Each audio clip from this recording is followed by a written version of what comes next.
you managed, I think, to in the 4 years that you've 5 years, 5 years you've been running it. Okay, to remain pretty civil, and people are civil back, and like it's all interesting until the until the tariffs happen, at which point it becomes pretty emotionally charged, I would say. So, what's your position on Trump's tariffs? Are they working? And what kind of response have you received as like one of the best known tariff proponents? Yeah, it has been a fascinating time since sort of the administration started, especially after Liberation Day. My view is that the direction that Trump and the administration are going is exactly the right one. That the willingness to focus on how globalization failed, that free trade isn't real, it has not worked out the way it was promised, we need to move on to something else, is exactly right.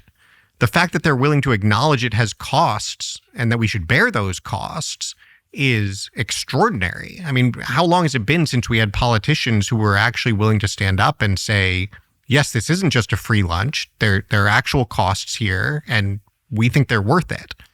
And I think that's right, too. It's such a good point. And it's the irony, of course, is it's exactly the very important people, very serious people in the newspaper columns and so forth who've been complaining like, politicians won't do this, they won't be serious. You finally get, President Trump and Secretary Bessent, people who are willing to say these things. And immediately everybody attacks them. How dare you suggest we should accept any costs? How, look at these fools saying, and it's like, no, this is exactly what actual leadership looks like. This is what we need if we are going to get back out of the hole that we've dug. I think that being said, especially when you are doing this kind of thing that does have upfront costs, you're kind of making an investment for a payout down the road. You have to be really careful to keep those costs as low as you can and make sure you're setting yourself for as much of the return as you can. And, I think in some of the sort of, frankly, chaos that we've seen in changes in the policy, in a lot of people not necessarily being clear on, okay, where are we going and why? I think in some cases the costs have been higher than they have to be. And I think it's been really encouraging to see, really after Liberation Day, a bunch of shifts that have improved things. So I'm somebody who thinks tariffs are good, we should have them, but you should phase them in. You should give people time to adjust. And so now we've started doing that, right? Tariffs were paused so we can have negotiations. With China, they've now come back down a bunch so we can have negotiations. I think what we should have is a very clear commitment that down the road, 2 or 3 years out, for the long run, countries that are not playing by the rules, obviously China, countries that are not willing to take a balanced approach to trade, yes, there are going to be tariffs. There are going to be obstructions. And if you are somebody who wants to do business in America, you need to start planning for that. And you need to invest more in America. And going back to Adam Smith and what the paragraph about the invisible hand actually says, if we want our economy to work well, it has to be one where the way to make a lot of money in America is by making things in America. Can we? Oh, yeah. So, for example, China, I heard the estimate from someone in manufacturing yesterday, makes the world's magnets. They're used in everything. We have about 2 weeks left supply in the United States. China's cut off all shipments of magnets to the United States. How long till we build a magnet plant? How does that resolved? Yeah, these things take time. I think it's funny, you said earlier, the good news is people are starting to realize how big a mess we've made. The other thing I always say is the good news is that we've done it to ourselves, which is, I guess, mixed news. But it's good news in that it is policy choices that we made that have led to this situation, which means we can make other policy choices. There are some things, if you think back in the 1970s with the oil crisis, oil embargo, and so forth, there was a situation where in the foreseeable period, we just didn't have oil. Now, it turns out we actually did have massive reserves of oil. It took technological innovation to access it. But at least in the short to medium term, you can say, look, we just don't have the oil. and our economy runs on oil. Like, that's just a sort of geographic reality. The problems that we have created with trade are not about actual geography, right? It's not like, oh, shoot, we can't grow avocados. Where will we get the avocados from?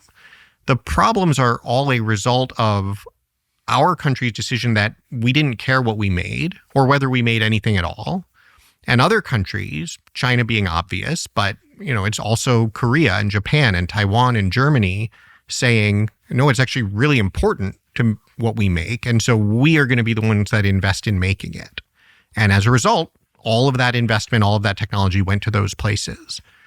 But if we make the other decision, if we say, no, actually, we care at least as much as those places, we are going to make things here too. We have the natural resources. We have the innate skill in the workforce. We have the capital. We can do it too.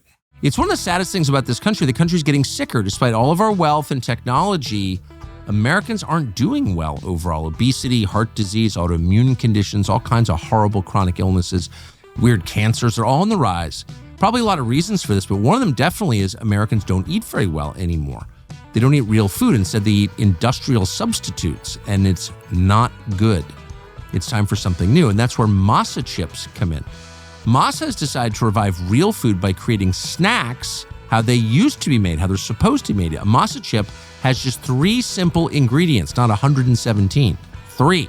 No seed oils, no artificial additives, just real delicious food. And I know this because we eat a ton of them in my house. And by the way, I feel great. So you can still continue to snack, but you can do it in a healthy way with chips without feeling guilty about it. Masa chips are delicious. They taste how a tortilla chip is supposed to taste. But the thing is, you can hit them really, really hard, and I have, and not feel bloated or sluggish after. You feel like you've done something decent for your body. You don't feel like you got a head injury, or you don't feel filled with guilt. You feel light and energetic. It's the kind of snack your grandparents ate. Worth bringing back. So you can go to masachips.com. Masa is M-A-S-A, by the way. masachips.com/Tucker to start snacking. Get 25% off. We enjoy them. You will too.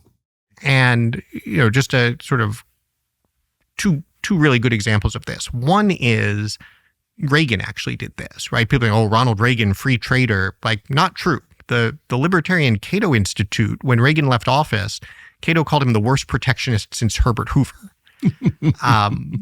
Especially vis-a-vis Japan, Reagan had no patience for the trading relationship as it was working. And under threat of tariffs, just as Trump is doing now, Reagan went to the Japanese and said, the way that you are flooding our market with Japanese-made automobiles cannot continue. And the Japanese, not wanting the tariffs, said, okay, we will voluntarily cap how much we import into the United States, and we will instead send Honda and Toyota to go invest in the United States. And the entire American auto industry in the American South is a function of Reagan saying, free trade does not work here. You need to come invest here. And lo and behold, American workers can build great cars, including Hondas and Toyotas. The Toyota Camry has more American-made content in it than anything coming out of Detroit. And that was an extraordinary success. Really? Yes. Because it wasn't just, so the first thing that happens is the assembly plant comes over. Once this is a place where you're assembling, well, now it makes sense to move the supply chains over. Now it makes sense, even now they have research and development facilities here. If this is how these countries got everything from us, they took the American manufacturers and said, come over here instead.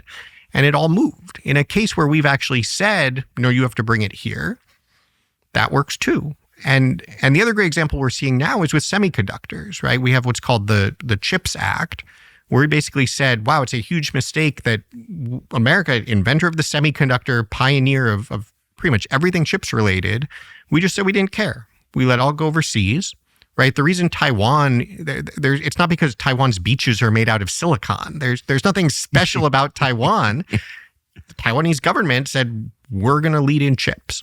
And now that the U.S. has said, no, we're going to lead in chips, and Taiwan Semiconductor is making, $60 billion, now another $100 billion of investment in Arizona. Their first plant is coming online, and they actually said the yields coming out of it. So basically the quality of the chip manufacturing in Arizona is already better than in Taiwan. So we can do it, but it's a policy choice of whether we care and whether we're going to do it. So, we can't make everything. What should we make? So if you were in charge of reshoring manufacturing to the United States, what would be the industries that would get priority? So I think there are a few that you really give priority to because they have some kind of unique strategic value, either for defense purposes or because of the way supply chains grow up around them. And so chips is a great example of this. Critical minerals, you mentioned the magnet, it's a great example of this. I think batteries, whether it's for electric vehicles, for electric grid generally, for all sorts of uses, is probably one of these things. And so there are a few particular things you want to identify and say, we have to have this. And that's where I would use what's called industrial policy, right? You literally say, we've decided this industry is important, and government, people will call this picking winners and losers. It's not picking this company wins, this company loses, but it's picking, we actually have a point of view as a country that we want this thing. Beyond that, one of the things that's so great about tariffs, it's funny, I'm having a lot of fights about people with this right now because in my view, tariffs are actually the free market approach.